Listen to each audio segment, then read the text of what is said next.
Dad was like, come back and get a real job. तुम ये क्या कर रहे हो? ये MTV क्या होता है? So you see so many remixes of older songs that come out. Some of them are absolute rubbish. Some of them are horrible. Bombay is a village, bro. मैं हूँ आरजे मेघा और आज जो मेरे साथ शख्सियत मौजूद हैं ये एक होस्ट हैं, डीजे हैं, वीजे हैं and he's also the Vh1 Supersonic curator. Nikhil Chinapa with us. Yay! Hello. Thank you. When you said shakhsiyat, I felt like one ninja warrior. I like that word. Yeah. It's not a word that I'm very familiar with क्योंकि मैं ज़्यादा हिंदी नहीं बोलता. Yes, I I'm know. more conversant in English. I know. इसीलिए मैं What does shakhsiyat mean? शख्सियत means personality. All right. Yeah. Okay, I know that word. Now you know. So welcome to Mirchi, Nikhil. Thank you very much. And I have been a fan. कौन नहीं है आपका fan? बचपन से जिसने आपको TV पर देखा है. Very nice of you to say that. Very kind. Thank Yes. you. I'm a fan of radio. I think many people know that I started my career in radio in 1995. उस time पे बैंगलोर में FM नहीं था. There was a medium wave station. All India radio पे हर हफ्ते Saturday को आधा घंटा के लिए और आधे घंटे के लिए they used to play English music and I used to host the weekly Saturday radio show of English international songs. It was really fun because we had this amazing desk and we used to record onto a spool tape and we used to record the spool. Once in a while the spool would get stuck. It was just like a lot of fun. So I love radio. I love radio as a medium. How lovely. And now that you're back, it's just beautiful. Life has come full circle. Well, not entirely. It would come full circle जब मेरा खुद का एक radio station होगा ना तब. That would be full circle. Tell me कि 80s और 90s से obviously music इतना ज़्यादा evolve हो चुका है. According to you, what is that one genre for you especially जो आप कभी सुन करके बोर नहीं होते हैं and you see yourself going back to it over and over again? मैं एक्चुअली जॉनर एग्नोस्टिक हूँ. मतलब मैं किसी एक जॉनर को नहीं सुनता हूँ. I play electronic music as you know. और इलेक्ट्रॉनिक म्यूजिक में ये एक बहुत इंटरेस्टिंग पॉइंट है कि वो अपने आप को खा के, I am saying this wrongly badly in Hindi, electronic music can cannibalize itself. It can always be reinvented from itself, from its base notes. So you see so many remixes of older songs that come out. Some of them are absolute rubbish. Some of them are horrible. But some of them are marvelous reinterpretations of older music. And it's a way of presenting classic tunes on classic melodies to a newer audience. Much like what I'm doing in the Van Gogh exhibition as well. Very few people want to walk into museums. But if you can reimagine art and present it to a younger generation in a completely different way, then suddenly you have an entire generation that responds to art, responds to culture, responds to music, right? So electronic music cannibalizes, it reinvents itself. Personally, at home, my wife and I love listening to what we call easy alternative music. It's music without lots of repetitive beats. That's what we play.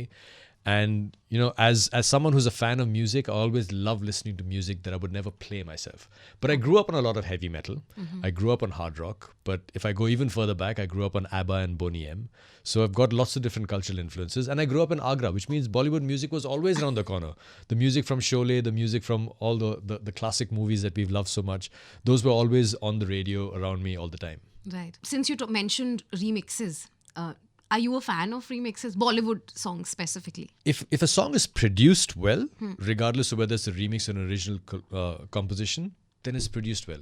Okay. In my opinion, गाने दो किस्म के होते हैं, अच्छे गाने और बकवास. That goes with Bollywood music as well. That goes with remixes as well. There are great remixes that you listen to and go, wow, what a great reimagination of this song. And there are songs where you go like, यार इस पे तो सिर्फ 4 beat डाल दिए, छाप दिए इसके ऊपर. Why have they done this to this beautiful song? Right? So you can mess up all kinds of music and you can make beautiful music out of all kinds of music as well.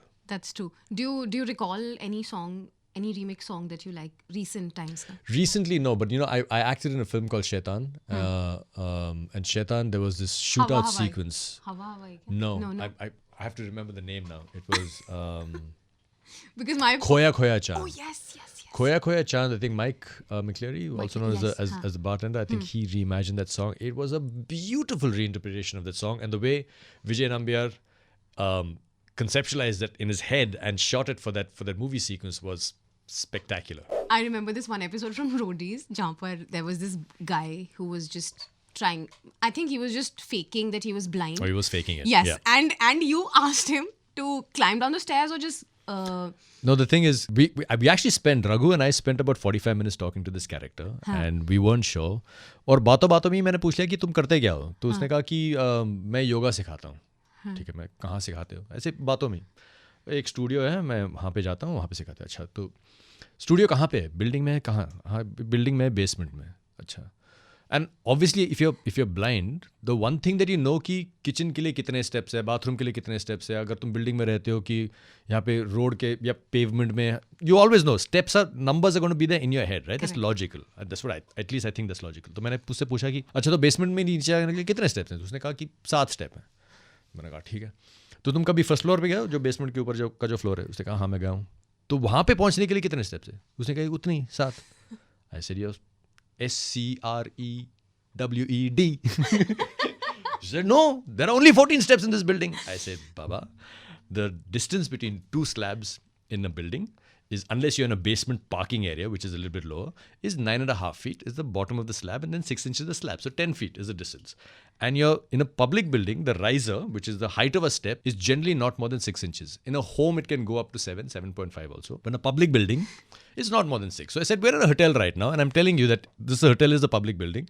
The distance from floor to ceiling is 10 feet. There are going to be 20 steps between this floor and next floor. So I took his hand and I took him outside and we counted the steps. Camera came behind us, took out. Cameraman got very excited. And we counted 1, 2, 3, 4, 5, 10 steps to the first landing, 10 steps to the top landing. Then I took his hand and I said, I'm sure you can make your way back home. And he very, very sheepishly, मेरे पीछे चल के आया वो, क्योंकि दिखता था उसको. He wasn't blind. Yeah, I remember he had a stake and his goggles in place. And that's when I got to know that you're an architect, because वो mention भी किया था. I think Raghu ने या राजीव ने.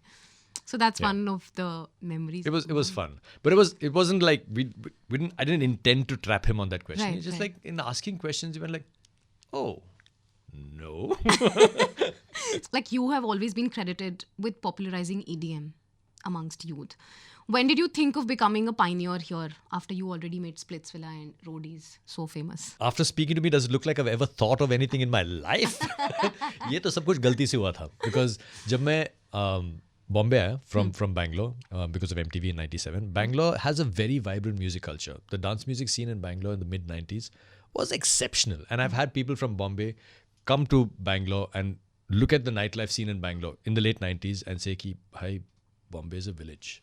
I've actually had this statement from the head of marketing at MTV who came for an MTV event in Bangalore with me. My God. And he's standing there going, bro, and he's half Japanese, half Indian, half American. I know that makes it 1.5, but you know what I mean. Japanese, American, Indian. And Niren Hero looked at the dance floor and said, bro, Nikhil, Bombay is a village, bro. Because the nightlife scene in Bangalore, the music scene in Bangalore was really spectacular. So when we moved to Bombay, I found that a lot of DJs and a lot of clubs played the same music over and over again. There was nothing fresh in the music scene. So my girlfriend at that time, who then became my wife, and my best friend, who was also my stylist at MTV, the three of us decided to start a night where we could play the music that we loved and music that had not been heard before. So we encouraged DJs to come and play music that they'd been collecting, and nobody would tell the DJ ki ye gana bajao, ye request hai. So when we made those rules at Submerge back in 2003, in fact we're celebrating 21 years of Submerge this year, it became an instant success because a lot of DJs want to come and showcase the music that they'd been collecting as artists for a long time. And these were all songs that were not popular, they were not on radio, they were not on CDs, they were not on cassettes, and the night just took off from there. And from there, we started off doing different Submerge nights. Then we started doing a free party on the beach at a friend's shack in Goa called Zanzibar. We ran that for about 5 or 6 years. And that shack, Zanzibar and Submerge, became the blueprint for Sunburn. So when Percept came to me and said कि हमने एक हमारा एक idea है, हम एक music festival करना चाहते हैं, और उन्होंने म्यूजिक फेस्टिवल का नाम रखा था India international dance festival, IIDF.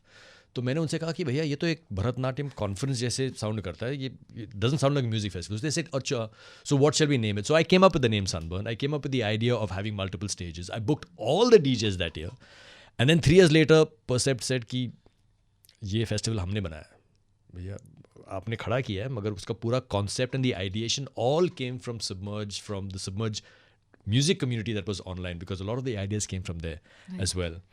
And now that festival is one of the biggest festivals in Southeast Asia. Yes. So we never set out to be pioneers. We did a lot of things from the heart.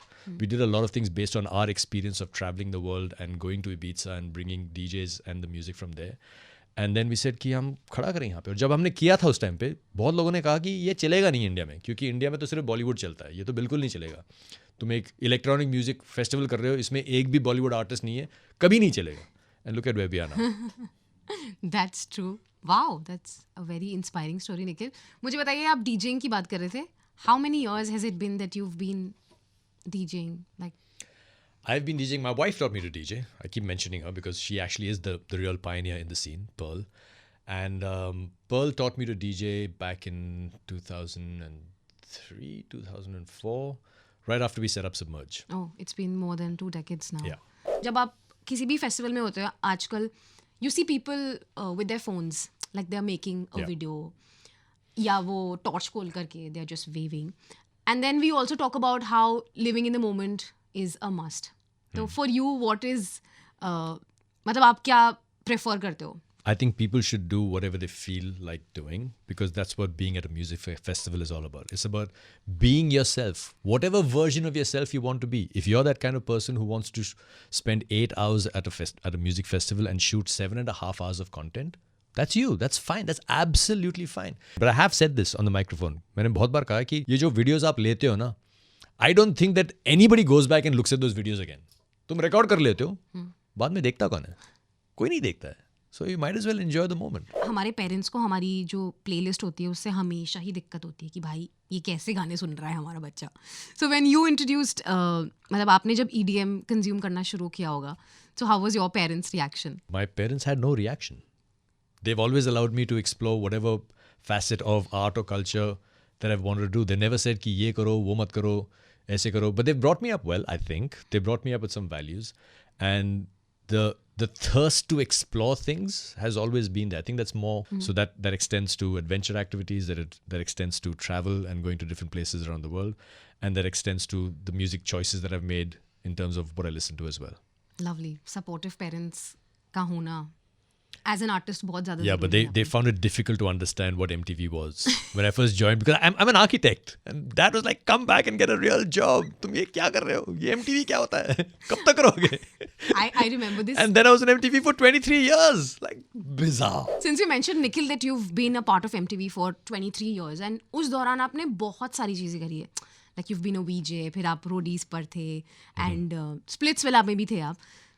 And I'm sure आपके पास you must have like hundreds of stories and hundreds of fun stuff that you have to share. कुछ एक दो share करो ना हमारे साथ. The most fun things that we did was when we all would get together as VJs because, you know, as VJs, we all worked on different shows and we very rarely got to hang out. But once in a while, we would do the MTV Awards or the MTV Style Awards or there was some like a fashion show launch, a fashion launch. MTV did its own clothing label as well.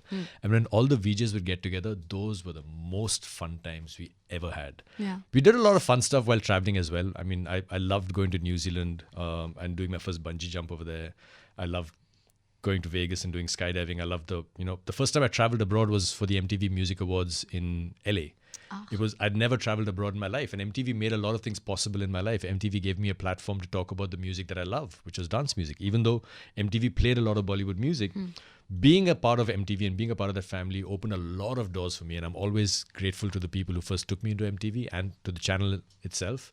And I've had some really good times with the channel, with all of my colleagues on MTV as well. A lot of firsts for you. Absolutely. In MTV. I did a fabulous interview with Rakhi Sawant once, and she came into the studio early when I was doing my previous show, and she kept sort of commenting in between the shows. And then when she came onto the show, I threatened to throw her out of the window. It was fun, and she took it in.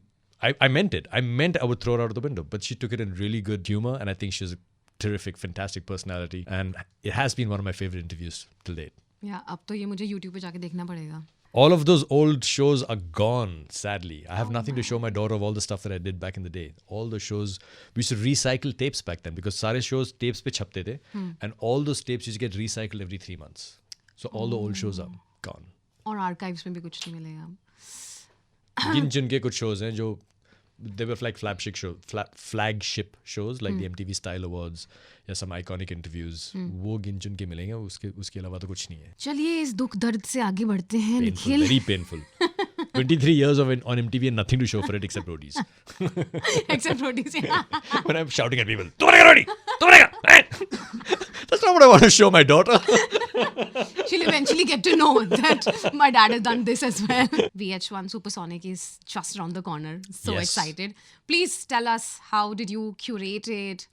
Since you are the festival director. There's actually an entire team that works on curation now. It's not just me. When we started off in 2012, 2013. It was primarily me that did all the bookings, but now there's an entire team that works on it, and they've been working on it for quite some time. This is our 9th year. Yes. We lost a couple of years due Because to of COVID, obviously. but it is our 9th year, and we're very excited to be going back to Pune. It has become our home. It has become where we love returning to our fans and to that ground that we now know so well.